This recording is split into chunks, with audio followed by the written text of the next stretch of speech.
Camel dung, mate. Yeah.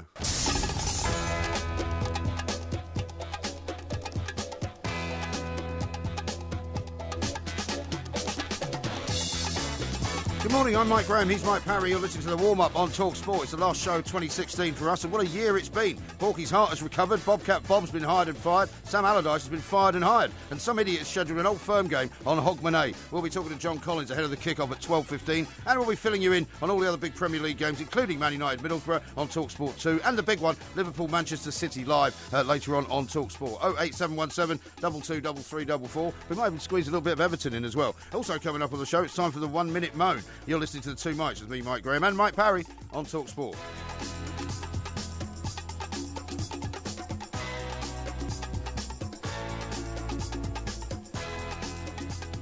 This is Talk Sport. We are the Two Mikes on the warm-up. It's a special New Year's Eve edition because, of course, the next show we do here, which will be at 10 o'clock on Monday morning, it will be 2017. Time to say a very happy New Year and good morning to Mr. Mike Porky Parry. Very good morning, Mr. Parry. And a very good morning to you, Mike. And I have to say, it is the last day of 2016, so, you know, it was a good year. It was a good year. Is that all you got to say? Next year will be better. You know, we toured Britain, basically. We toured all over the country. We went to Cardiff, we went to Glasgow, we went to Manchester. Don't remind me. We went to rugby. Quite right. We went to, well, we nearly didn't go to Glasgow, actually. Exactly, we got there in the end. And we've been very, very busy. We've got a DVD out. We've had podcasts out all over the place. And all is well. And, of course, we've worked here at TalkSport consistently because it's our favourite job. It is our favourite job. That's right, absolutely. Thought we'd get that in. Some people would say it's our only job, actually. But that's not really necessarily true. No, I don't think so. No, what I was going to say is 2017 will be better. I'll be just as busy. Yeah. So, as far as I'm concerned, it's all systems go. It is all systems go. If only you could say the same thing of Mr. Ronald Koeman and his team of men. No, I don't. No, I'm not necessarily despondent. I mean, it's an away draw. It was always going to be tricky. Hull are fighting for their lives. And we came back from being down twice. It's never going to be tricky. You were talking yesterday all day long about how Everton were going to win 2-0. Lukaku was going to score 2 goals. And even the guy from the betting company that we had on the show yesterday said, well, I mean, you know, Hull are such long odds to win the game that, you know, they should easily get 3 points. Well, you know, you have to... And they should have easily got 3 points. You have to evaluate these things. I was very, very pleased with our new young player, old Tom Davis, you know. Really? I thought he was brilliant, because when he came on, I thought it changed the whole mechanic of the game. He put energy and pace and initiative into it and a bit of maturity, I thought, at the age of 18. It's still 2 drop points, though, isn't it, at the end of the day? Not really. I think it's a point gained because, you know, with a few minutes to go, we were 2-1 down, and then Leighton Baines come up with a bit of magical stuff on the left wing. He could have, in panic, with the minutes running away, have crossed the ball too early and wasted it, but he didn't. Yeah. He danced around their full-back, and it was a perfectly placed... cross, and young Ross Barkley, it'll do him a world of good to have got in there and headed into... do Tottenham a world of good as well. Eh? He'll do Tottenham a world of good. Well, I don't have any... I don't pay any heed to those sort of stories, honestly, at this time of the year. No, because it's all over the place. Let me recount some of your tweets from last night. In between, I might add some absolutely vitriolic and ghastly twittering about me and my daughter being out for dinner. Well, absolutely shocking stuff. Well, I'm sorry, mate, but, you know, you were sort of, you know, bigging it up out in the city there, you know, while I was... Shoreditch. Well, Shoreditch. Trendy part of London. Shoreditch, pretty trendy part of London, while I was once again applying myself to our signs. You see what I mean? Here we go, 8:09. Much better to concede 6 minutes in than 6 minutes left. Yes. Everything to play for here, Everton to win. Yes. The next tweet that goes out on your account says, is your dad bladderated yet, baby? How many times have you had to pick him up so far? Yeah, exactly. This was directed at my daughter. It was, who's definitely not your baby. No, she's my goddaughter, so, you know. Not that either. So I feel I can address her in those sort of terms. Now, here's another one from, 8:32. I don't know. I feel expectant every time Everton go forward. Yes. That was in response. That was in response to a tweet from another Everton fan who said, "Why do I feel worried every time Hull go forward?" And I said, "Well, I don't. I feel expectant every time we go forward." And then at 8:49, I knew it would only be a matter of time, Everton to win. Yes. I presume that was the first equaliser. That's right. Yeah, absolutely. Your next tweet says, "Just get on with stuffing gigantic amounts of food into your gob, loaf face." Yes. Everton just equalised to heighten your irrelevance. Yes. What sort of poisonous stuff is that? Well, you know, that wasn't in any way meant to be offensive. The next one is so offensive I can't even read it out on a family show. Why? Because it includes phrases that are, quite frankly, unpalatable. Is that the one where somebody says, how could such a beautiful woman as Emma ever have been produced by Mike Graham and his first wife? Yeah. She must have been a real looker. Yes. And I said, well, she still is. Because, of course, Susan is still around very much, and she's still Emma's mother. You're still talking to her, are you? No, but I know she's around. Well, that's right, yeah. And all I said Although technically we are talking. Exactly. All I said was, it is difficult to believe that, a beautiful girl like Emma was produced by her mother, Susan, a very good-looking woman, who unfortunately met a man who has a face like a camel's ass. That's what I can't read out. Well, I've just read it out for you. I've just I've watered it down, repeated next tweet, 9:24, by which time I presume you're well stuck into the Pinot Grigio. No. Never a blinking free kick, but slings and arrows, yes. A-N, arrows, yes. Everton still to win it. Yes, that's right. Yeah. Well, that was the free kick that old Snodgrass walloped into the top corner. He did very well, although it's disappointing when your goalkeeper gets a hand on the ball but then can't actually do anything with it because of the power of the strike. Hey? So the sooner you get old Stecklenburg back, the better, isn't it? I'm not even sure about that. Really? I think we need a new goalkeeper, Why don't you frankly. get Joe Hart? Sorry? Why don't you get Joe Hart? Well, I wonder whether he may be a point of discussion. There's a lot of talk of him going to Liverpool. Why don't you go to Everton? Well, I don't know about that. And there could well be a point of discussion at Everton Football Club. 21-42. Yeah. Everton can win this. Yes. Well, Incorrect. They could. But anyway, they equalised, and that was. So I'm not. There wasn't much more out of you after that about Everton. No, well, nothing actually. Obviously, you'd have preferred to have won, and we had a good chance towards the end. When we might have actually been able to seal it. Another searing cross that came over, and our sub, young, keep forgetting his name actually, young. Davis? No. The other one, Calvert-Lewin. Young Calvert-Lewin was on, and he met it in the penalty area, and then he flashed it a foot wide. But anyway, all right. Just one more tweet before we move on from the Twitter situation. Yes. This is from Scottish Bully, who says, "Have you looked at Porky's latest pic on Twitter? What a grotty-looking balcony! Yeah. I think he needs to buy a good power washer." Sorry, what balcony? Well, you put a picture out, I think, of your no, I didn't actually. of your penthouse roof. No, I didn't. Honestly. Oh, you did? No, it must be an historical one. No, I don't think so. I think it's the well, bird bath. Show me the picture. bird bath picture. That one. Oh, well, that was 3 days ago. And that was 3 days ago, yeah. But look at the state of it. But it was frozen. Look at it, it's not frozen. It's frozen. It's not, it's just leaves grotty. had fallen into... No, rubbish. Leaves had fallen into the bird bath and frozen. A lot I of couldn't people get the have leaf asked out. why, since you keep saying that you hate red so much, why have you got red railings? Because, and I was asked that by a few people, they're not red railings. They are? No, they're not. They're painted with anti-rust paint, and that happens to be that colour. No, seriously. Well, why are they red? Because that's the lead in the paint that is applied to them to stop the weather from rusting them. No, it's not shambolic all around. It looks like a right doss house. Anyway, I want to talk to you about the honours list, okay? Yeah, go on then. Because... Have you seen the time? Hey? Have you seen the Don't time? even worry about the time, Do you know we're going to add a second onto the clock tonight? Well, a load of rubbish, It's honestly. a leap second. Load of rubbish. Ray Seriously? Davis has got a knighthood. Yeah. I'm so thrilled for that because that man's talented and a great icon of the great pop era in this country. Why has he got one now, though? Well, I The suppose he's timing that of old. these things is very weird. I think it's a bit silly to have given Ken Dodd one, although I think Ken Dodd deserved a knighthood. He's 89, isn't he? Exactly. He should have got it 10 years ago. And I think it's always a bit miserable to give it to a man who's clearly only, not got a huge amount of decades left on Earth. Yeah. But the one that I think is really the mistake is Andy Murray. Now, I honestly believe Andy Murray is one of the great British sportsmen of our times, and he should eventually have received a knighthood, maybe a year after he retired. Yeah. But can you imagine the mockery he's going to attract now in places like America and France and Australia when he goes into a locker room and everybody falls to their knees and Well, why we are would they not do worthy, that? we are not Well, worthy. you mean mocking him, you mean? Mocking him, yeah, and bringing banners in. Hey, Sir Andy, I don't think that's going to happen. Where's Queenie and all No, this kind I of don't stuff. think that's gonna It will. I think the guys on the circuit, right, that play Yeah. tennis with Andy Murray, know him to be a very entertaining, very affable guy. Yeah, but we all seem to think that because Yeah. he doesn't say very much in the way that we think he should say it, Yeah. that he's a bit of an old misery guts. He's actually not. I He's agree very with funny. you. I don't think he's I very like Andy Murray. engaging, and as a nice guy that people like, I Yeah. don't think they're going to make fun of him at all. I like Andy Murray, but I think that the authorities have put a most unnecessary pressure on his shoulders, and that is that they've made him special. So how do you think the rest of the tennis world is going Well, he to is special. react to that? I agree He is he's special, but so is Djokovic he's world special. number one. So is Federer special. They're Yeah, all but- special yeah, people but because they can't be knighted by their queen because they don't have one. No, well, I honestly think it's a completely unnecessary pressure. And in fact, I think he's almost said that himself. He said, I feel that I'm maybe a bit too young for this Well, why honour. didn't he turn it down? Because if you turn it down now, Yeah. it's at least 20 years before you'd Oh, be so offered it what? again.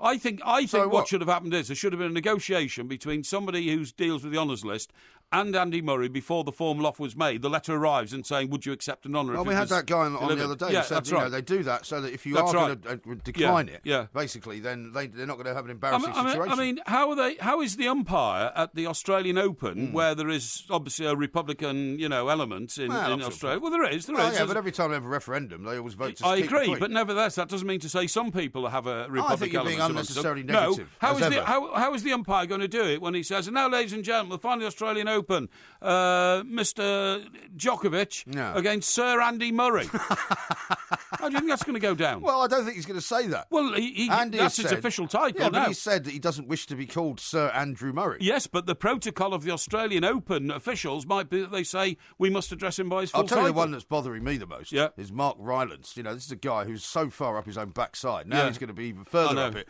Sir Mark Rylance. Yeah, unbelievable. This is a man who drives around in like one of those smallest cars in the world, a smart car, with stickers on it. Saving the planet. Proclaiming we've got to save the planet. Yeah. The other guy, of course, who I absolutely detest for getting a knighthood, is this jerk called Mark Lowcock. Yeah, I'm not going to make any smutty jokes about his name and say it's a very apt surname or anything like that. I'm going to rise above that. That would be a low blow. It would be a low blow. But he's got a knighthood because he's in charge of the Overseas Department for International Development, which is spending £12 billion a year on projects which are basically worthless, useless, and filling the coffers of people overseas who don't deserve that sort of money. Yes. He's also the bloke whose department actually gave the go-ahead to the £285 million airport on the island of St Helena. I am. You're obsessed with it. Because no aircraft can land there because it's built in the wrong place. Yeah, I agree, yeah. I think we should do that. Anyway, we haven't got any more time for your nonsense, right? We've got to talk to John Collins. We've got an Old Firm game coming up. Some maniac has scheduled it on Hogmanay, which is the worst idea anybody ever had. Hang on. Excuse me. I thought Liverpool and Manchester City were playing today. Yes, they are. So why is that not a maniacal decision then? Well, because it's not the Old Firm. Have you ever been to an Old Firm derby? I've been to ones at both Ibrox and Celtic Park. So you know what happens afterwards?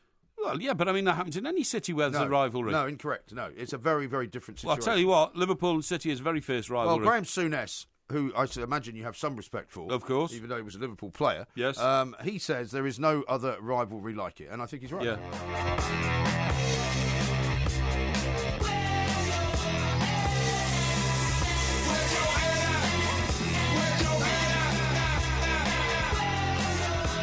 Now, one of your favourite managers in action today, Mr. Parry. Absolutely. I'm telling you. Brendan Rodgers, who, of course, will say that this is one of the toughest games he's faced all year. This is the biggest fixture in the world. Against Rangers. Maybe it's fantastic. Some people know them as, but of course they haven't quite reached the heights that they were at some years ago when the Old Firm rivalry was really, really hot, wasn't it? Yeah, I went to a few of those games, both at Ibrox and Celtic Park, and there's nothing better to stimulate Scottish football than to have the two teams just a hair breadth apart. No, indeed. Well, let's talk to John Collins, former Celtic player himself, of course. And a star of many other teams around Europe and here in the UK, Everton included, of course. John, very good morning to you. Happy New Year. Morning, gentlemen. Yeah, morning, John. Thanks for joining us on the show. Everton did OK last night. We'll come to that later. But, of course, it's the big one today. It's the big one today. But, I mean, there's been an awful lot of people saying, what on earth were they thinking and putting this on Hogmanay at 12:15 in the afternoon? Yeah, it is a strange day for it. Let's just fingers crossed there's no trouble after the game. It's always a worry if the losing team are going to be in a bad mood, that's for sure. Right. So hopefully we don't see any trouble. Yeah, what we need in Glasgow, John, what football needs, what Scotland needs, is Rangers to catch up very, very quickly, don't they? Because when Celtic are so dominant, or if it was the other way around, Rangers were so dominant, it misbalances the competitive edge in the football in the Premier League in Scotland. Yeah, you're 100% right. For the sake of Scottish football, you need a strong Celtic and a strong Rangers competitive fight. Yeah. And going at each other close at the top of the league. But at this moment in time, Celtic are way out in front. The Celtic fans are very happy. I don't think they're really too bothered about Rangers' struggles, but Celtic are so strong at the moment. Yeah, they really are. And I mean, it doesn't look like there's anything but one winner today, and that'd be Celtic, wouldn't it? Well, there's huge favourites going into the game. Celtic 16 points ahead with a game in hand. Beat them comfortably at Celtic Park 5-1. The last game in the Cup was a closer affair at Hampden in the semi-final. Rangers are playing better. I think the last 5 games have had 4 victories and a draw. but Celtic are scoring goals for fun. They're steamrolling teams, and Rangers' problem has been final third, creating and scoring goals. The top goal scorer is Kenny Miller on 4 goals, so you know where Rangers' problem are. It's creating and finishing chances. But I mean, it's a truism, isn't it, John, that when you get such a close rivalry, you know, you've played in Everton-Liverpool games as well, it does negate the respective talents of the two teams a little bit. We all know that Celtic are a better team, but Rangers at home, under pressure to, you know, try and smash their fiercest rivals, will be quite formidable, won't they? Yeah, I think obviously they're at home. They're going to have this huge home support driving them forward. And they'll be desperate to be the first team to beat Celtic this season. I think that'll be the motivation for Mark Warburton in the dressing room. Come on, can we be the first team that's going to break their great run? So that's the motivation for Rangers. Yeah. And Celtic are going into the game with no pressure whatsoever. There is pressure on Mark Warburton, unfortunately. Rangers are trying to play football the right way. They're passing it, building from the back, trying to be creative, but their signings in the summer never really improved them. That's the problem for Rangers. Yeah, because I was going to... Celtic signings in the summer were terrific. I was going to ask you, John, what is it they need to do to get themselves back up there so that they can sort of challenge realistically for the title? Well, I think obviously it's about recruitment, isn't it? It's about recruiting players better than what they've got at the moment. In the summer, they never did that. They invested. They never had huge amounts of money. Let's be honest. They don't have a lot of money to spend on players, and it's difficult to find real quality players cheap because England's down in England. They've got huge money, and average players are going for huge amounts of money. So it makes it difficult for Rangers at this moment in time recruiting players, but they've got to get their scouts out there. They've got to try and find and pick up that diamond because it's going to be hard. But Celtic did it in the summer, and they're not spending too much money on Dembele. They found him 500,000. Sinclair came. Both those players have hit the ground running. Yeah. To be honest, John, you just said that Mark Warburton's under enormous pressure, but I think it's more the Board of Rangers under pressure because Mark Warburton is now becoming subject to offers from England. There are clubs in trouble in England who need a manager to do a lot of what he's done at Rangers, and I think that Mark could actually say to the board, look, unless you get your financial plan together and give me some hope that there's going to be a point at which I can challenge realistically against Celtic, I'm off ski. Yeah, well, you're right. I'll correct myself. He shouldn't be under pressure, first and foremost. The people that are going to put him under pressure are the media and the supporters, which media have been unrealistic, and the supporters, as everybody knows, are unrealistic. The expectations is we should be automatically competing with Celtic. Celtic have had 4 years ahead of them. They've got much more money in the pot to sign players. They've got an established team. So Rangers have got a lot of catching up to do. And as you say, it needs money to sign players. But the Rangers board, they've went down that road before, spending the money they don't have. And look where it got them. It got them to the 4th division. So they've got to be... Fans, media up here have got to be patient because there's no way Rangers are going to turn it around and win the league next year, in my opinion anyway. It's going to be a slow, gradual build-up. And the word that nobody likes in football is patience. No, exactly right. I think it's going to be about 2-1 to Celtic today. What's your prediction, John? Well, if Celtic score early, it could be a big victory for Celtic because what Rangers haven't got at the back is pace, and if they lose a goal, they'll have to push and try and get back into the game. And what Celtic have got at the top, the front three, Forrest, Sinclair and Dembele, is a lot of pace. So Rangers really need to get the first goal to something to hang on to. But I am worried about Celtic scoring a lot of goals today. Okay, and looking at one of your other clubs, John, Everton, 2-2 draw last night. Not sure if you were able to take in the whole game, but no, it's a work in progress, isn't it? Mr. Koeman's come. We've got a new major investor, new owner, Mr. Mashiri, and Mr. Koeman's good enough to turn that club round. Another transfer window coming up, and then next summer we'll expect to see light at the end of the tunnel. I mean, that's the way I think it's going to happen, I hope.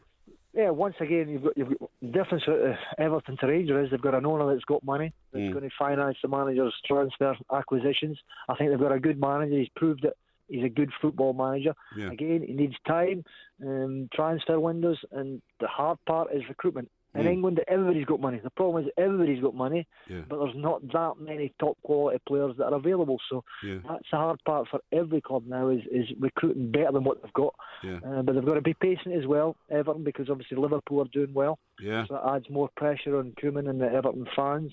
But I like him as a manager. I think the Everton fans have got to stay back with him.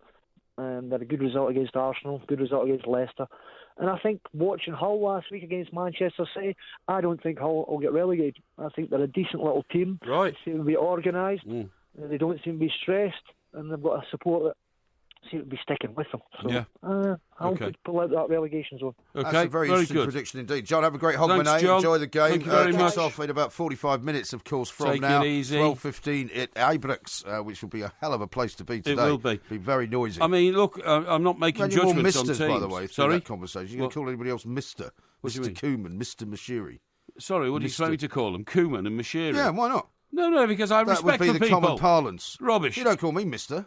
No, but I mean, that's because I've known you, unfortunately, for 9 and 3 decades, and so I just... Unfortunately. I just dismiss you as the irritant in my life. Thank you, your lucky stars you met me. Listen, without taking sides on Celtic or Rangers or anything like that, yes. I have to say the architecture of Ibrox is quite magnificent. It really is. As is, in fact, Paradise, as it's called by the Celtic fans. Celtic Park, but Celtic Park, when they rebuilt it, rebuilt it with 4 sort of new stands, you see what I mean? But it's a fantastic looking stadium. Oh, it's fantastic, I agree. But what I'm saying is the architecture of the main stand at Ibrox takes you back to the Archie Knox era. Yeah. You know, the man who built all those great football Reminds stadiums. me a bit of Anfield, actually, in a way. I know that you'll say... I mean, I don't mean that Anfield as it is now, but in that kind of same colour. Yeah, well... that sort of red brick colour. Yeah, I see. I understand what you mean, from a long time ago. But, of course, the guy who built it, built Spurs, built Everton, built Sunderland. So it is a... Everton are the only ones that are still in the original ground, It is a landmark. Well, when Spurs go, yeah. Yeah, that's right. Yeah, well, they're going to go soon. Yeah, absolutely, yeah, sure. In fact, next year they're going to be playing at Wembley. Anyway, we're running terribly late already. It's only a 2-hour show, this. I'm just not blathering on. Well, there's loads to do, and, of course, hardly any time to do it. You will always use 8 words when I can use 3. Yeah. And 2 of those jinx. I'm not. It's a very difficult game to predict, but I think as it's at Anfield, which it is. Yes. I think Liverpool will win. Do you? Yes, I do. Oh dear. But by 1 goal. I think that's all you can beat Manchester City by. But I think they will. No. I think they've got the momentum at the moment. Well, it all depends on Sergio Aguero. I think that game. Yes, we'll talk a little bit about do that, we know I'm whether sure. he's actually playing or not? I don't think we know yet. He's eligible to play. Whether he's going to start the game, we're not sure. Yeah. Porky's saying he calls people Mr. out of respect. Yes. I don't think I ever heard him say Mr. Bradley, says Dave. No, but that's because he's Bob. Bobcat Bob's got his own title. Bobcat Bob's now off the radar. Has he gone back to his homeland yet, by the way? I don't know, because he was pushing the envelope and it turned out to be a P45. Got you now, boy. Okay, Mac and Pete says it's Archibald Leach, not Archibald Knox, you Oh, yeah, that's idiots. right. Yeah, Archie Knox was Cary Grant, wasn't he? That's right. Yeah, thanks very much for that. Just thought I'd correct you Exactly.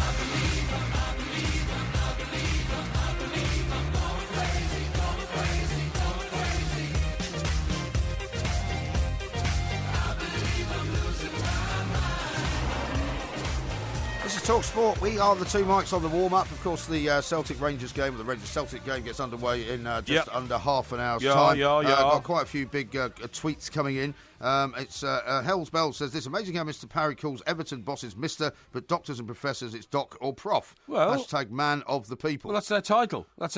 You know. And I've got a great one here from Rob, who's done up your horrible bird bath with all sorts of weird things in it, suggesting that this is where you practice most of your bizarre sort of voodoo rituals. Oh, don't be when ridiculous. You arrive home bladderated. It was frozen and trees had fluttered into the garden. Well, you put a ping pong ball in it. I've already said you well, I couldn't find a ping pong ball, and they froze into the ice. So I'm not taking any criticism of my bird bath. It's there to help the birds, pal. And also, not for your aesthetic, preference. Aesthetic preference. By the way, so somebody's already put your been pipe on. And smoke it. Somebody's been on to say that's absolute rubbish. You're talking about that anti-rust paint because nobody puts lead in paint anymore. It hasn't done for about 30 years. Well, I'm sorry, but that is what it's there for. It's 30 years old. This paint, is it? No, it's not 30 years old. It was only redone about 15 months ago. It's not shambles. So-called penthouse. It's not a shambles. I'm not having it. By the way, I've got a card here to the both of us, right? And it's on quite an historic day. Okay. So this comes, it says Season's Greetings on the front, and it's got a picture of a bloke who I am familiar with. Yes. Brother Walfrid. Oh, yeah, he's the guy that started Celtic, isn't he? Well, he was around on the 16th of March, 1895. In fact, there's a statue of him outside the ground. He's the guy that started the club, isn't he? When my old mate Tony Kilcoyne took me on a tour of the ground there once. This was at the time when Mr. Brazil bought you a Rangers tie. No, that was another time when he got me assaulted. Or no, With I got oranges, assaulted. right?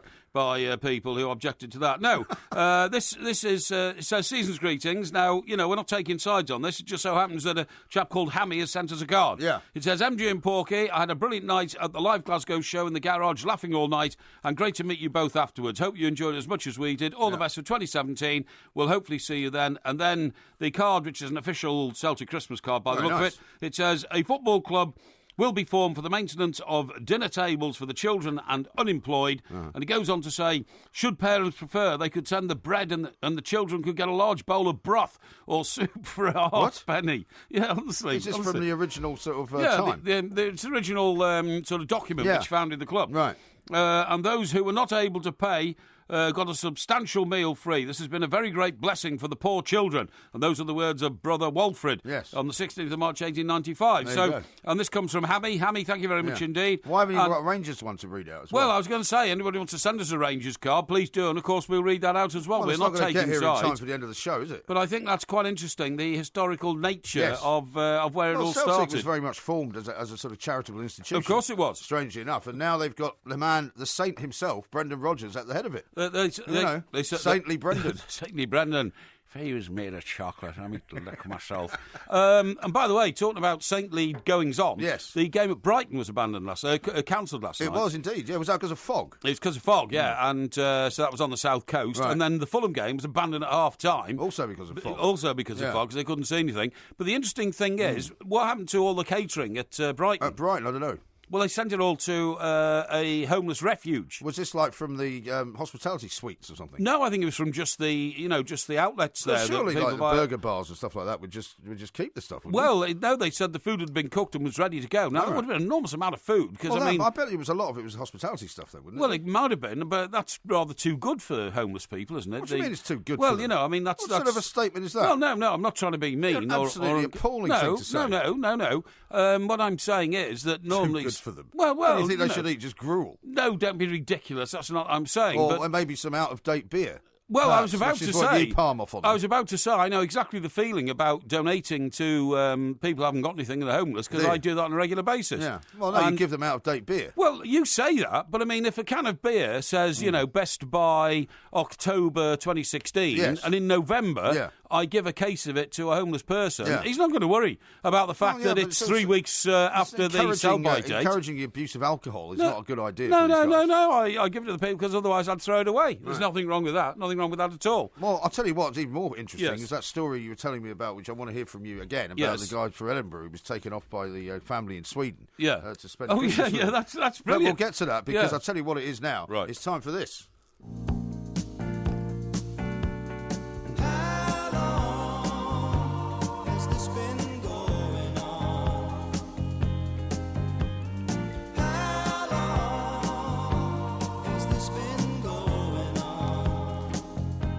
You know what that means, don't you? I do. It's time for the... It's a 1 minute moan. Pulled my phone off the thing. Just watch it, will you, please? You know how these devices work when I you're do, charging them? Yeah, I do. They're attached to something. Well, it's attached itself to my knee and exactly, came off the table. Now, are you ready to do your 1 minute moan? Well, I'm going to let you go first because there's an obvious one that we might both want to do, and I'm going to give you first opportunity. Well, I'm not going to do an obvious one, obviously, okay, because that's not what I do. My currency is not in obvious ones. Would you like to start the clock? I will start the clock right now.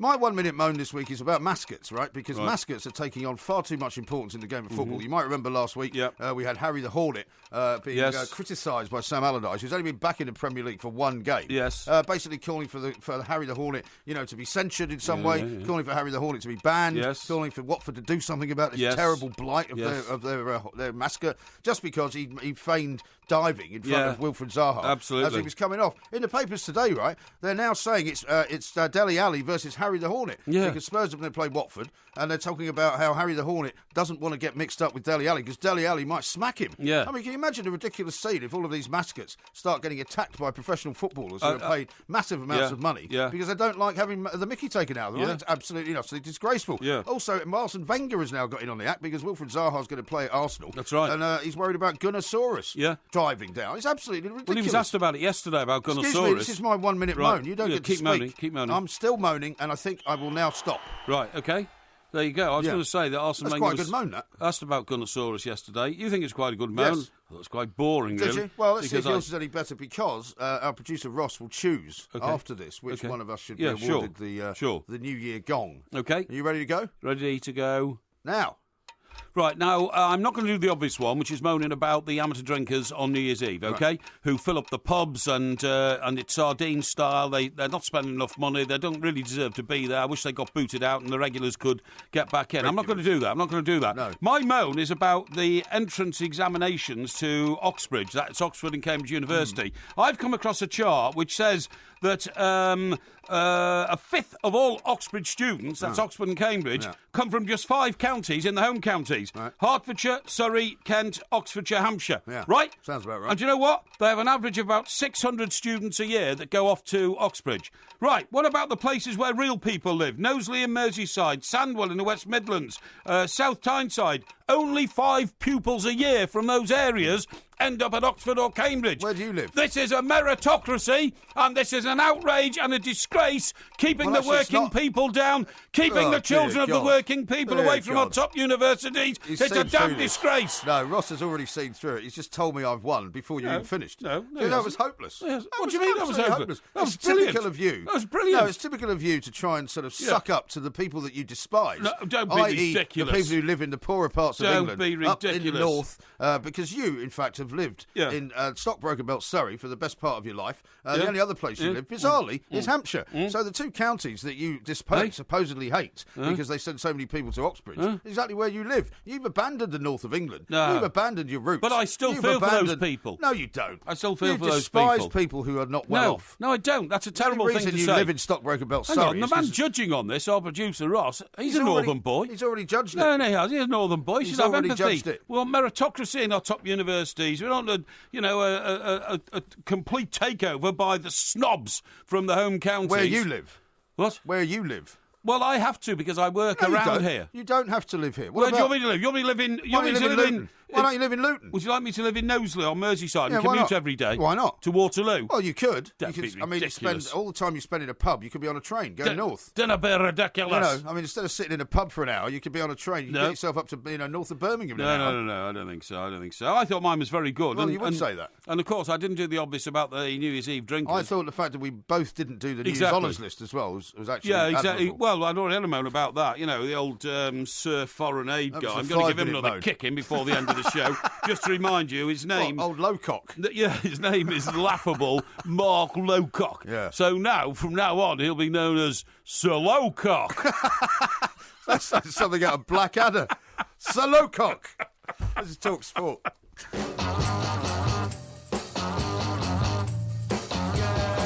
You really got me going. You got me so I don't know what I'm doing.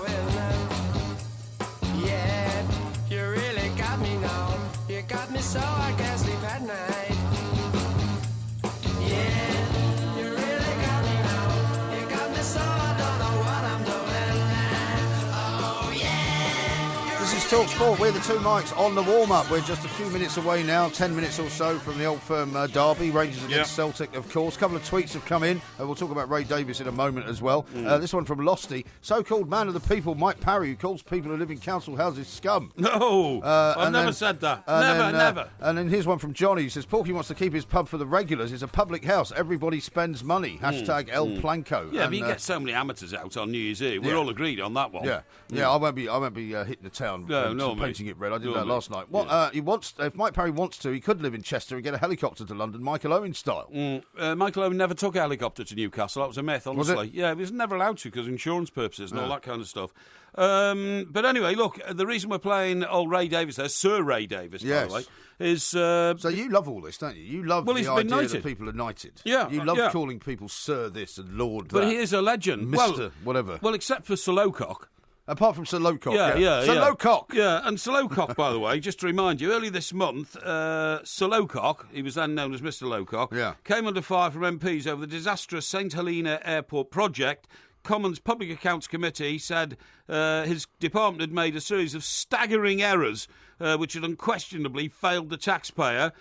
His evidence was branded as evasive. So Sir Lowcock is getting a knighthood, even though there is a big cloud over judgment, But he'll be getting ability a knighthood to not just for that. explain, I mean, evasiveness. to be fair to Sir Lowcock, he will be Yeah. getting this as a sop for his Yeah. many years of service in the civil it's a service. damn He disgrace. won't just be getting it for the foreign aid budget, will he? Damn disgrace. What else has he done? He must have done some other stuff. Oh, he'd be a career civil servant. You know, these guys all get like this sort of grade number. I'm grade yeah. 5. Yeah, what are yeah. you? I'm grade 7. Yeah, yeah. I'm grade 4 and all that.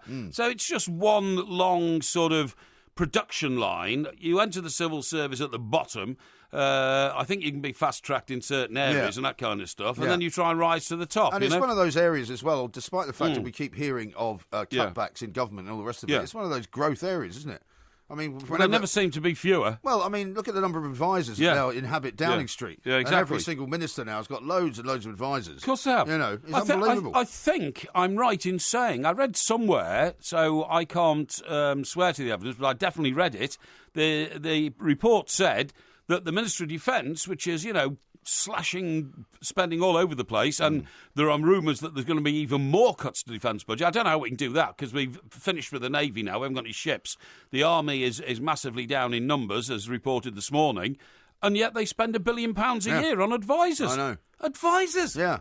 I mean, And what sort of hang on, advice are they I getting? thought that's what the civil servants are Well, supposed to do. exactly. But also, what sort of advice are they getting? Because I they're don't not know. doing very much with it, are they? No, Now, exactly. Richard points this out. He says, in the first 40 minutes of the show, Mike Parry said a win for Liverpool. Yes. Too difficult to predict. And then he's got Manchester City in his treble. Hashtag plank. Yeah, well, You like to spread yourself a bit. It's not spreading myself. It's having an open mind about how it can all work, okay? Yeah, all right. Yeah. Now, a couple of other things I had to point out to you. Somebody Yes. has tweeted us a very interesting picture of some chewing gum, which he says possibly could be marketed by Bob Bradley. PK. PK chewing gum. It's the PK chewing gum. You It have could that be, with a packet of the KP nuts, yeah. and you'd be happy. Yeah, he said, this is from Yeah. Patrick. He says, Bobcat Bob can be a spokesman of PK chewing gum now Yeah. that he's out of a job. PK gum, pushing the envelope. Absolutely.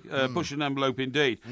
Just on those honours, by the way. Yeah. Can I just point out, because I was listening to a, quotes commentator on TV this morning saying that, this should go to normal people, it shouldn't go to stars and all that kind of stuff. But we started doing that as well, didn't we? Don't normal people get them as well now? Well, I was about to say, somebody else countermanded and said, hang on, 75% of all the honours go to people you've never heard of, who work in communities, because like lollipop charities, ladies and people all get them, that, don't all they? that kind of stuff.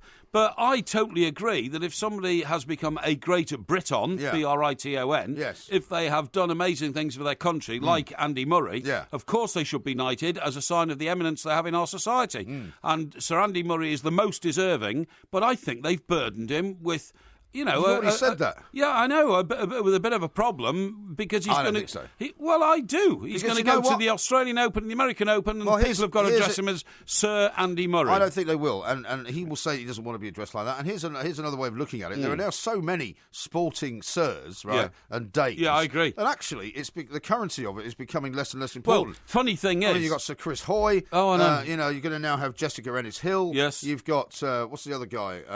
Sir Steve Redgrave. That's right, you have. I mean, there's loads and in of them. fact, even Sir Steve Redgrave's mate in the same boat also Matthew got one. Pinsent, Yeah, he won Matthew as well? Pinsent. Sir Sir Matthew Pinsent. I totally agree with that. So and, it actually means nothing now. and within all that, no David Beckham, sir. So David Well, Beckham Posh should have been the Spice has first. now got services to Fashion OBE, hasn't she? Yeah, but David, her husband, has already got one of those, you see. Yeah. But I think that Sir David Beckham should have been the first sporting knight of our Well, generation. why do you think he hasn't got one yet? I don't know. It's very interesting because he's done tremendous amount of work for charity. Yeah. He's been a... He was England captain for a long time. He's England captain. He's not only that, but he's led a splendid life. Do you think that there for, might be for young people- people to look up to? Well, you say that, but yeah, I'm not he sure if has. that's He has. entirely He the has. case. Well, I'm sure it's entirely the There's case. been one or two blots in his copybook, would you say? No, not at all. I Really? wouldn't say there's any blots in his copy. Really? I would say he's had a... Maybe they think he's a bit too commercial. Well, what? So he's not got one because he's too successful? Possibly so. That's yeah. ridiculous. Well, it might be ridiculous, but Yeah. I mean, the whole system is a bit ridiculous and Well- onerous and ridiculous. well, but I I'm- mean, the whole point about it is Yeah. as well Yeah. that maybe because he is one of those people who a lot of people dislike for no good reason. Why? right? Why do people dislike him? People don't like him because he's successful. People don't like him because Well, he's. there's lots of envy and he's malice made a lot around of- successful people, No, I but know you that. discard them as scumbags Well- because they don't have a... Well, you say that, They but what shouldn't I'm have saying, an influence on what it. I'm about to say to you, if you let me finish, is that actually there might be people within the establishment who feel the the same way. I see. Do you know what I mean? Well, that's very unfair because, by the way, he is, I would say, the most famous sporting ambassador for this country we've ever had. Well, it didn't do us any good getting the World Cup, did it? Well, it doesn't matter. He's a worldwide influence on many, many matters. I don't believe that. Well, I do. Darren says this, bloody disgraceful that you both have been left off the honours list. Happy New Year both, and thanks for the entertainment. Well, thank you very much indeed. I mean, don't worry, it's not too late for us because people... I'm not interested in getting an honour. Porky would love to have one. Hang on. He would love to be Sir Porcus Parry, wouldn't he? People in the broadcasting profession, because we spread the message, you know, are... Lord Porcus are of sometimes Lowcock. recognised. But, of course... no, that's Sir Lowcock, the guy who screwed up the... What would you be, actually? No, he's in charge of the department that screwed up the airport. Sorry? Would you be Lord Porcus of Chester? Let me think. Or Lord Porcus of Stockbroker Belt, Surrey? Or Gosport. You'd be Gosport, couldn't you? No, I wouldn't, no. I would go back to my roots. I'd be Lord Porcus of Hoole.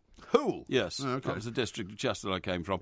By the way, I've got a funny story to tell you about yes. Chester. Apparently they found an illegal vodka-making factory there. No. Yeah, it's apparently they've put this warning out, right? No, They you're having should me on. No, they should warn people off buying very, very cheap booze, particularly tonight. And over is the this when festive they period. make it from, like, antifreeze and all Well, that yeah, kind of they stuff? use cleaning products. Oh, people go blind, don't they? Yeah, if you go It's not blind, funny, you can get know. severe Not liver funny. damage. But, I mean, I've never seen any of this cheap booze. I mean, where do they sell it? I don't know. It's like, you know, when they... you're absolutely right. I've never seen it either. But you're aware of a report that it's circulating amongst people tonight at New Year's Well, there's a Eve? report that's come out today, Yeah. which I came across this morning as part of my research for the show, which, of course, is very, very far and extensive. Yes. And basically, it's a cheap booze warning, which has come from the local government association, LGA, because they've confiscated loads of it, right? Wow. Tests on 1C stash of illicit vodka found dangerous quantities of cleaning products and paint solvent, which could cause permanent blindness, liver problems, and vomiting. Well, I tell you what, I'd stay away from that if I were you folks. Yeah, but how do you know that? Apparently, sometimes it's a knockoff label. So, like, instead of Lanson champagne, it'll be Lansen or something like that. Yeah, but I mean, spell it slightly differently. If you buy it from a bloke on the back of a van at a boot sale,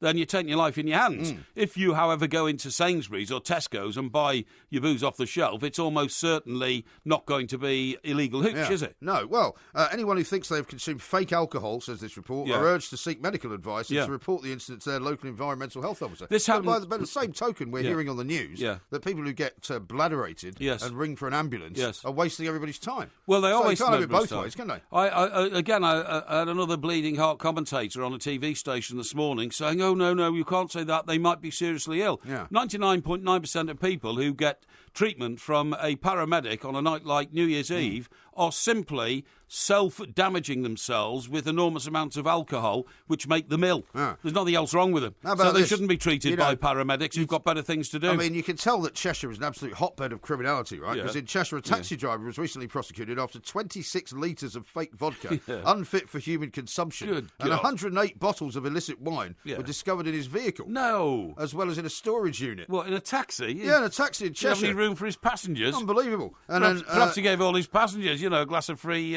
grog. Exactly right. Officers and then they staggered out blind. Officers in Lincolnshire also seized 3,570 litres of mostly counterfeit beers, wines and spirits from 20 premises. Disgusting. And some even being stocked in off licences. That's outrageous. Well, I say to you... You've got to look out for this stuff. You'll look out for this stuff. You see, it's funny you should say... I'm going to take some of that whiskey home, I think, that we had yesterday. Whiskey in the jar. Yeah, we played that yesterday. I'm going to take the rest of that bottle of the Lake District whiskey. Lake It's District. quite good, though, wasn't it? Lake District. The one Yes, we it had was. yesterday. Yes, it was.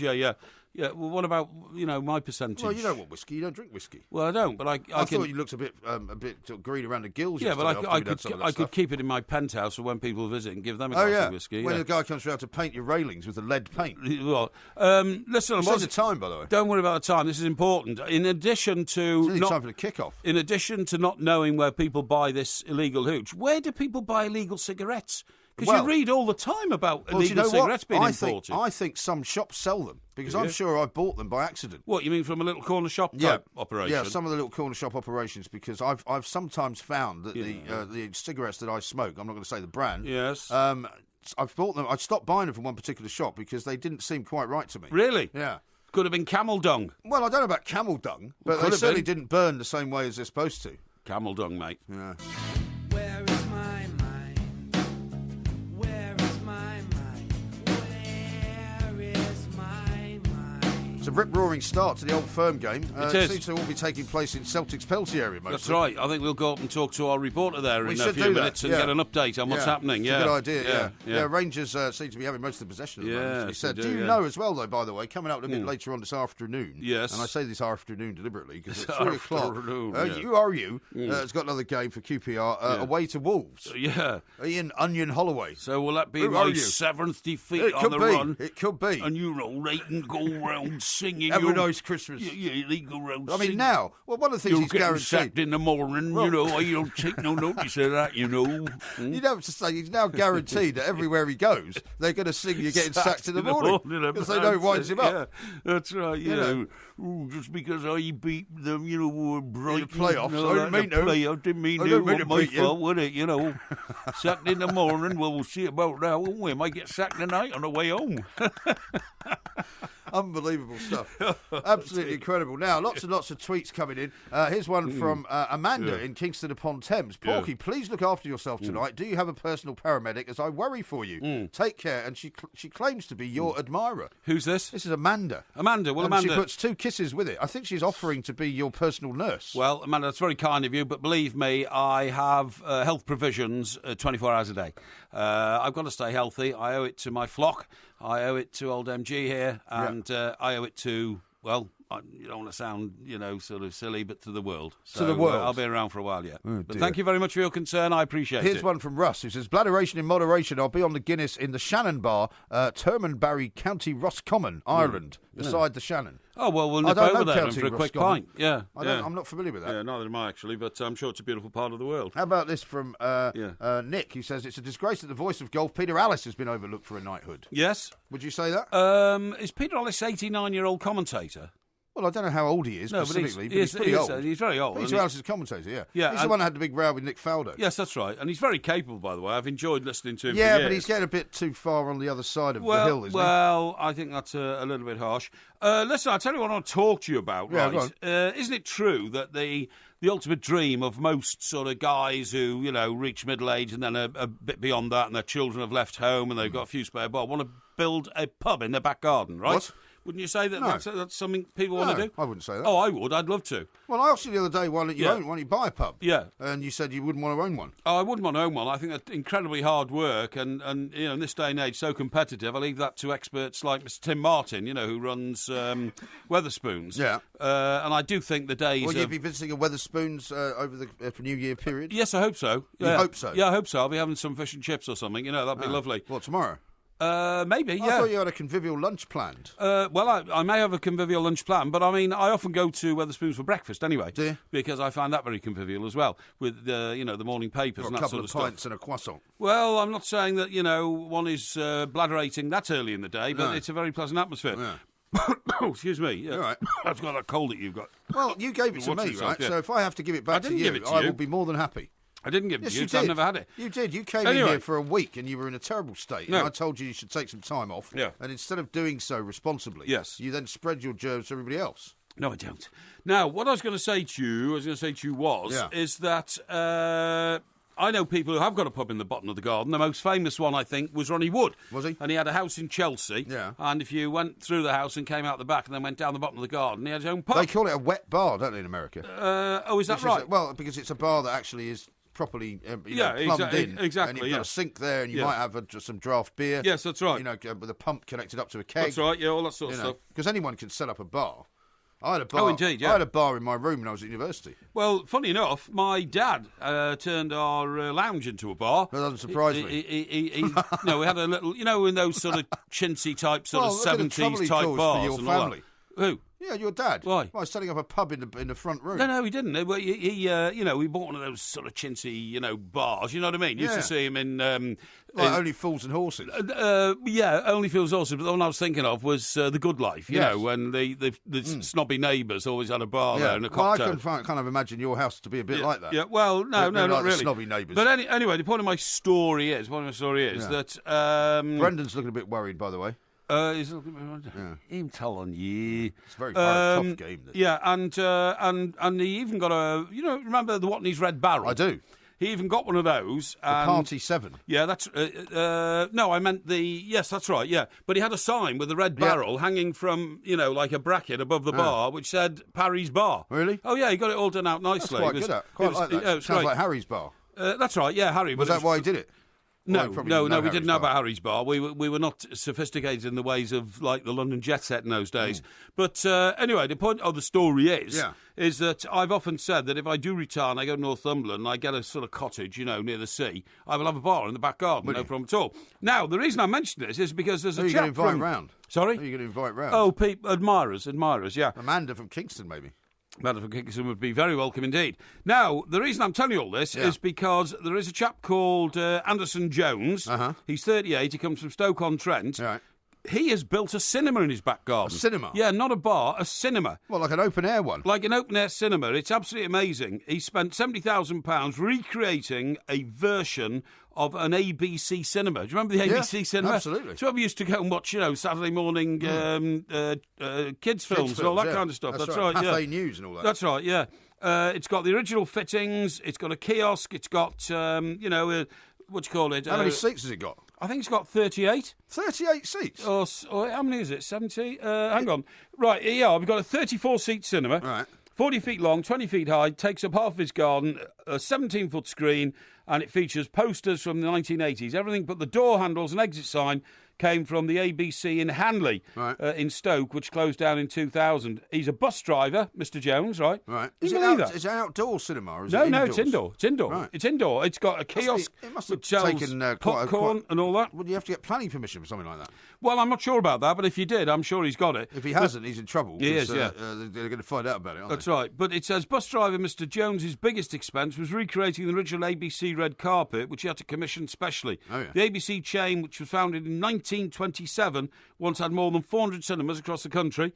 They were all killed off by the large multiplexes of the 80s.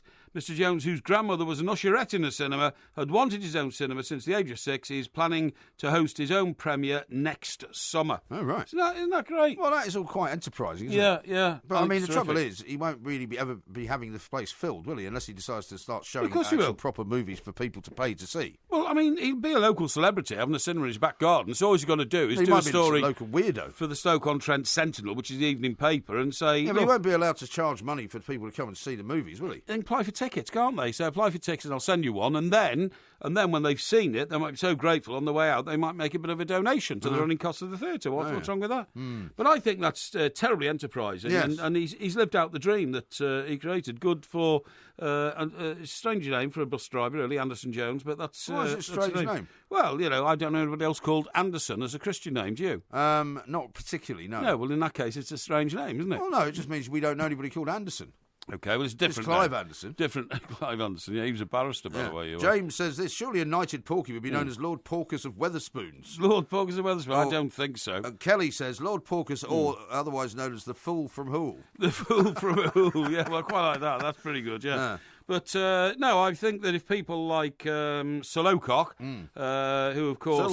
Sir Lowcock. Today, he's Mark Lowcock. He's been knighted. He runs a department that spends £12 billion overseas in aid to other countries. I don't know why you keep having to go at this poor guy. Well, because he's been given it for a life of service to the civil service. It's one particular area of government which I massively object to. I mean, did you know that the government are going to ease off the shackles on local authorities' ability to raise your council tax, right? Yes. Could be going up by up to 16%. Yep. Which is an hell of a lot on the bills that I'm Especially if paying. you've got so many properties you have to pay for. Well, this is one of the worries that I'm talking about. Well, you must shoulder your fair share of tax. I do shoulder my fair share of tax, not. But I wish that Sir Lowcock would cut the overseas budget back by about $6 billion, and then save me from having to pay another 250 quid a year on each property. Thus rendering me into distressing financial times. State of penury. Pete says this: was there a Sir Roy Hodgson in the honours? Sir Roy Hodgson. Thankfully not. Might have been if we'd won the World Cup, mate, but we're as far away from that as the Antarctic is from the Arctic. That's quite a long way, isn't it? It is a long way. How far would you say that is? Well, it's the other side of the earth, literally. Really? Yeah. Porky said Everton would have no problem last night. I put my last £20 on it. Cheers, lads, says Peter. OK, sorry about that, mate. If you're ever passing this way, just drop in and I'll make sure I get out the back door before you appear. Sorry about that. I'll buy you a drink.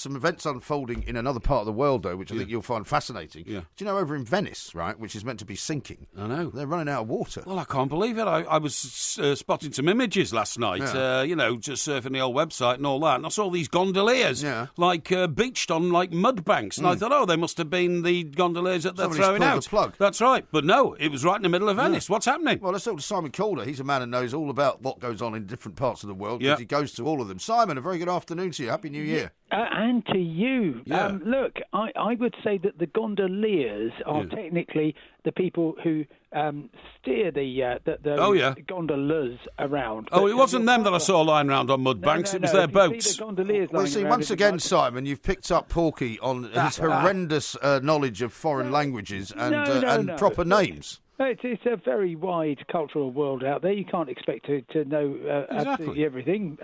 But yes, Venice is having a miserable time. Actually, I've been in touch with a number of people who are having a miserable time either being in Venice or indeed not being in Venice because of all the flight delays that we've seen. Indeed. The fog is unbelievable, isn't it? Gatwick, Stansted. There have been many people who failed to get out there when they wanted to yesterday.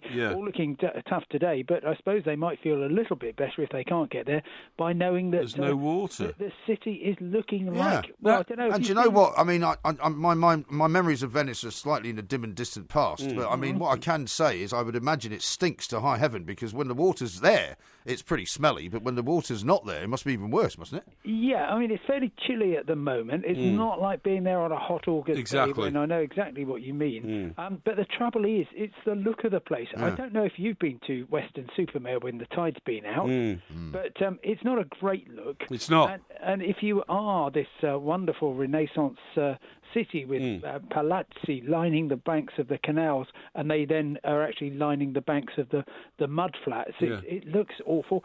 Furthermore, it's a real public transport issue because of course it you is. can't get around. Can you? So Simon, where's the water gone? Okay. Well, the funny thing is, people think Venice has got canals. That's not actually correct. What Venice comprises a kind of mosaic of little islands, and so therefore they are effectively just sandbanks or mud banks which poke up from the Adriatic Sea. Right. And sure, there's a and I wouldn't advise you doing this, but you taste the water in a canal in Venice, and it will be salt water from the Adriatic. What do you mean, Well, I mean, at home. Yeah. Well, it's the Lido di Jesolo. Did you not know that? What's that? Yeah. Well, that's the area that it's in. Is it? Right, great, yeah. I used to go there on holiday when I was about 7. Excuse me, Simon. While you were in Butlins and Skegness. Excuse me. That's why I have such a wider view of the world. Simon, an expert, is trying to explain. Please don't get in the way. So, therefore, it's simply a phenomenon of the extent of the tides. Now, the whole thing about the Mediterranean is that the tides are very, very shallow. You don't get much movement, but obviously you don't. We've been having quite a lot of movement, and that means that either you get the acqua alta, high water, which is very embarrassing because basically St Mark's Square floods and everyone has to paddle around, or you get these very, very low tides and leaving everything rather embarrassingly exposed.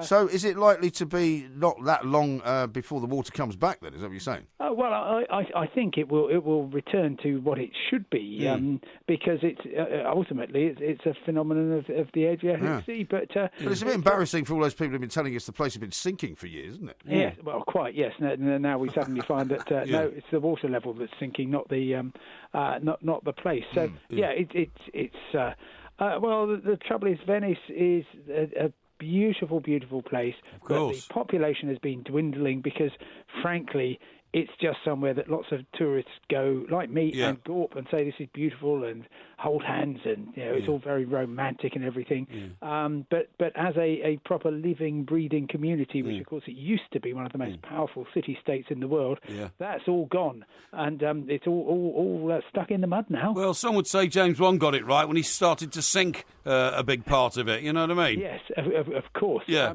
But it will remain beautiful, and I dare say that the water will return by the time you go on your next trip there. I just hope it doesn't overcompensate. There's a beautiful chapter in Brideshead Revisited, Simon, where they go off to Venice, don't they? And do they go to their house in Venice? It's next to the Cipriani Hotel and all that kind of stuff. I mean, those are the great days, weren't they?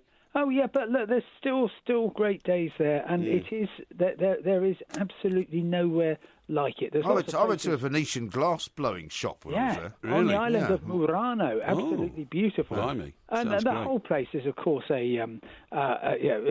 basically a Renaissance theme park. Yeah. But it's a very, very beautiful. Oh, one. beautiful indeed. And they do tourism well. The hotels, of course, will be worrying that these images are being shown all around the world, and indeed being talked about on TalkSport. So Indeed.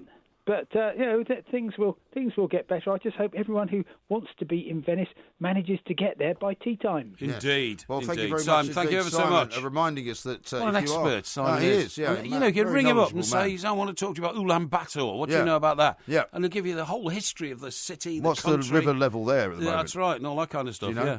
Well, how would I know that? Well, I don't know. I thought that was why we bring it up. No, I'm Thought saying it that was Simon some is an expert. We can ask him Joe, about my anyone. father was refused entry to St Mark's, the big church there. Yes. Which is right in In St Venice. Mark's Square. Yeah. Yes. It's very famous. The one church Yes, steeple that you I know. see. Is that because he was dressed inappropriately? Yeah, he was wearing shorts. And you were not allowed into the church wearing shorts. And women in those days Yes. also had to have their heads covered. But your father was not an unintelligent man. No. Didn't he know there was a dress code for St He didn't Mark's? care. Oh, I see. So he was just like... Well, I mean, I don't think we... Sort of alternative, was he? Well, I don't think we were expecting there to Sort be of a dress bohemian, code. eh? Well, he was Yeah. a bit bohemian. He was an artist, wasn't he? yeah. My fella does what he wants when he wants, you Yeah. know. Well, that's Only true. flies RAF Lancasters, but he flies them over India and Canada, you know, who were on our side, by the way. Yeah, I mean, I don't know Yeah. why you keep coming up with this ancient joke that you No, keep it's referring not to. an I mean, ancient joke. he was No. in training, right? He was in training Oh, to yeah, fight yeah. in the war, unlike Oh, your right, dad, who was a yeah. fantasist, who pretended he was on the D-Day landings. He was on and the told D-Day you that, landings. and you swallowed No. it hook, line and sinker. No. And became a fantasist similarly to him. He was on the D-Day landings, What your dad mate, did for you was turn you 1944, age 21. 21. And your sister Sue Ellen into a pair of drunks by opening a bar in the house. No, My not at father all. took me to cultural centres of the world. Yeah, and then you couldn't get in to see Yeah. what was inside the That's cultural right, centre because exactly. your father didn't know how to dress That's properly. correct, yeah. Well, we still got to see it from the outside. Yeah. This is Talk Sport.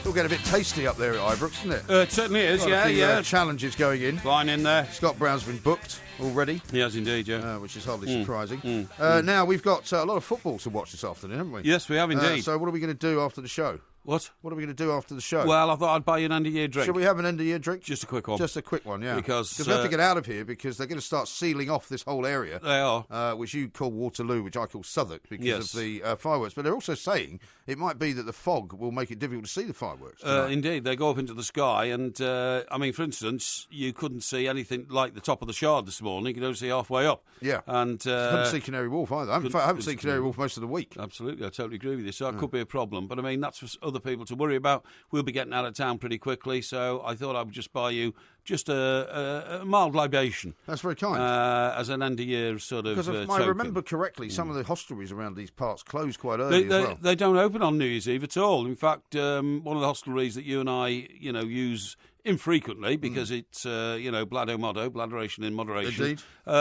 Is not even open after 4 o'clock today, I don't think. No. So yeah, we'll have to find somewhere else. But that's okay. That's not a problem. Doors open for us. Now, how about this one from Steve? He says, MG might get a knighthood for his bladderation in moderation campaign, saving many listeners from possible death. Hang on, that was my campaign. Well, I don't- started yeah, that. that's what I started Yeah, that. you see how jealous you get. I don't No, think... I'm not getting jealous. I mean, yeah, you do, because do you remember somebody also overnight on Twitter congratulated me for her great year, and you said, what about me? yeah, exactly. Yeah, like a well, 7-year-old. I mean, we're a team, aren't we? That's what I say. Yeah, A team. when are you doing Clash of the Titans on your own? I'm not sure, actually. It's going out tonight, isn't it? I've done a bit of it. There's a bit Yeah. more to do, so I'll let you know But when as that's you done. say, we are a team. Yes, absolutely. Yeah. Of course we are, yeah. Here's one from Gaz. He says, you're a total legend, MG. 2016, the year I discovered the two mics. Looking forward to listening through 2017. Indeed. Happy New Year. Yes, you know the young lady who was reading the news and sport for us on the show today? Yes. Yes, Kate. She won't be be heard on TalkSport in the immediate future, will she? Tomorrow, I believe, is her last day. Yes. Yeah, she's heading back to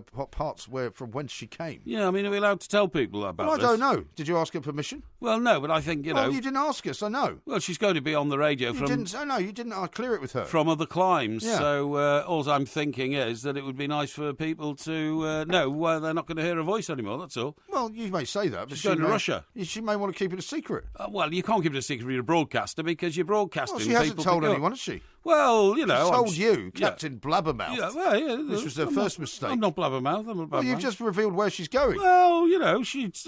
It might be a secret. She might hang have a on. boyfriend that doesn't know she's going. hang on, She man. might have a mother here who doesn't know she's going. Come on. She might have friends who haven't been told yet. Now, I've got some bad news from somebody called Francesca. She says, yes. "Oh no, I'm going to Venice on Tuesday. Oh, really? Yeah. Oh, poor thing.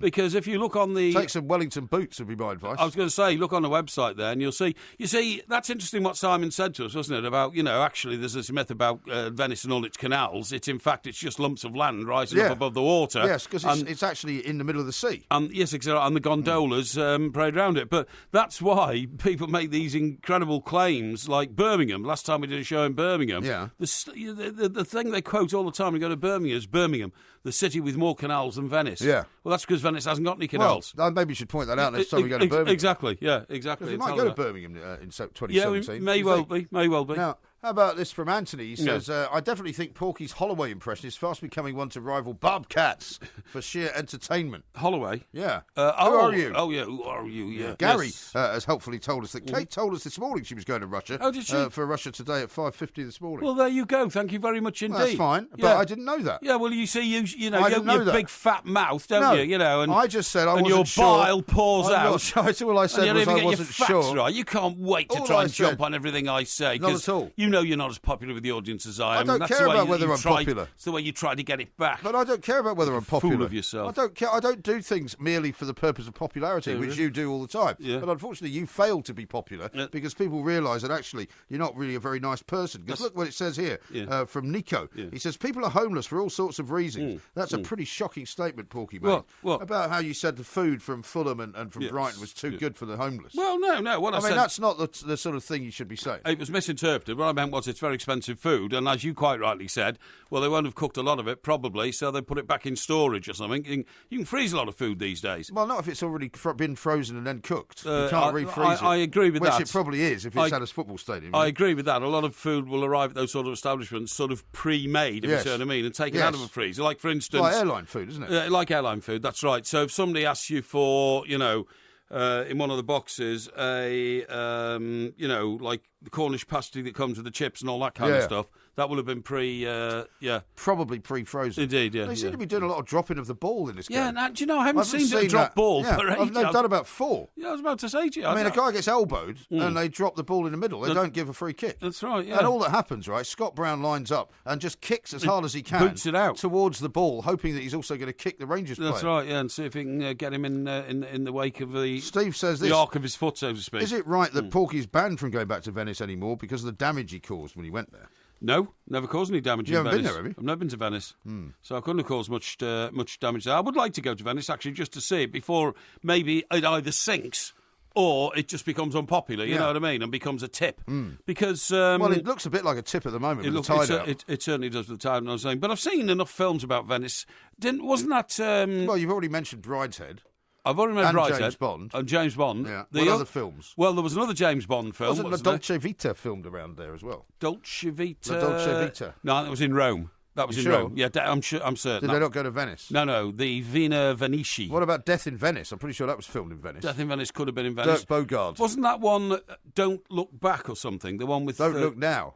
Don't Look Now. Was that Donald Sutherland? Yes. Wasn't it? And Judy Christie. Yeah, that's right. And about It was a sort of supernatural thriller. they'd lost their child and they saw ghosts of him in Venice, That's wasn't right. it? Was that right? I think so. What was it called? Don't Look Now. Oh, okay. I thought it was Don't Look Back. Speaking of Don't Look Back, actually, Yeah. I see your mate Liam Gallagher's been at it again. Right, yeah, that's right. He's yeah. been having a pop at his brother. Yeah. He's called him a name that I can't repeat.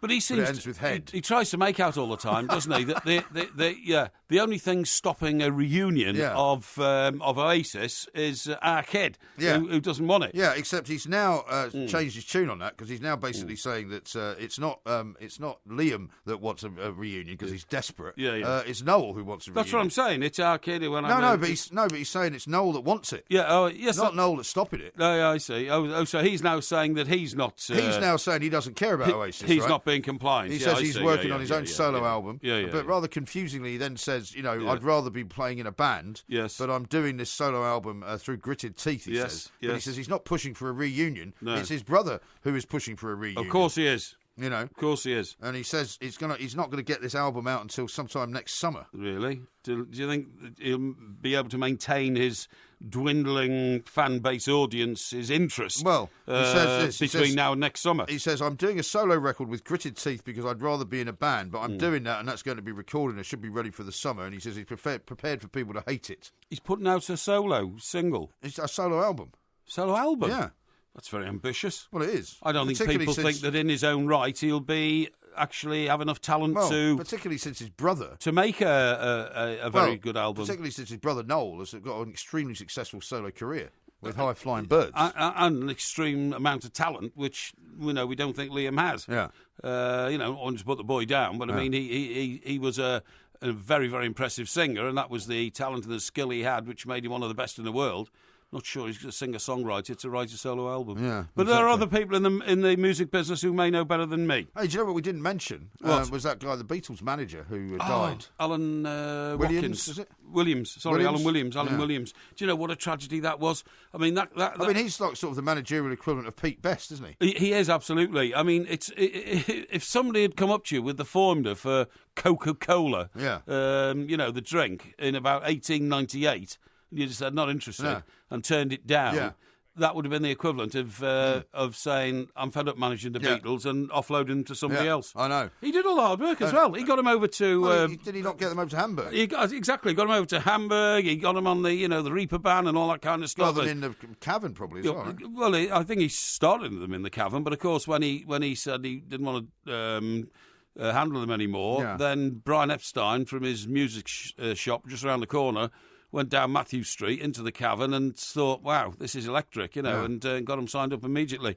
And on that same day, Cilla Black was the girl checking in the coats. Yes. Amazing. Now, I'll leave you with this thought from somebody called Dealey. Porky is a typical Capricorn, contradictory but always lovable. Happy New Year to both of you, and keep up the banter in 2017.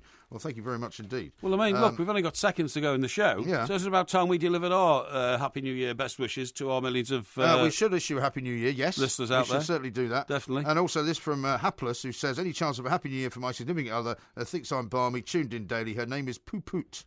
Happy New Year, yeah. Poo-Poo, can I say Happy New Year to you as well? Yeah, absolutely. But a Happy New Year to all of you out there. Thank you very much for listening in 2016. We'll make it even better in 2017. Well, you turned into Val Doonican. Yes. Let's talk